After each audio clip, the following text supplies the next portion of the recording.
来看桃园龟山进行路驾驶西湖的路口2发生死亡的车祸，家属嘛指控道路的设计有问题。有民众嘛讲哦，这路口常常发生车祸，交通局表示讲会来检讨改善。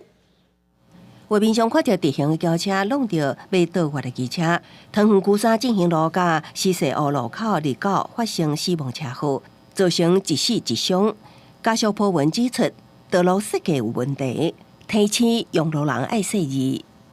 双方在路口发生碰撞，造成卢姓女乘客送医不治，许姓男骑士胸部挫伤，无生命危险。双方驾驶皆无酒测值。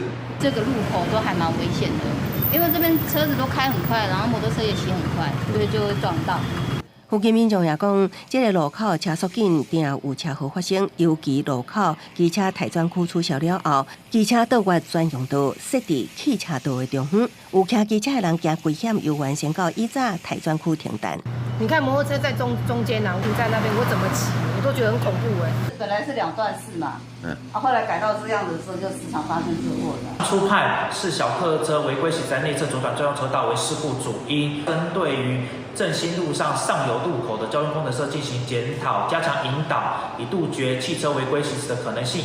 交通局表示，这件死亡交通事故初步判定小汽车违规是肇事主要原因。交通局也会阁检视进行路关头交通工程设施，加强引导，避免用路人违规。另外，针对机车倒滑安全，会阁检视路口，提出配套措施。记者综合报道。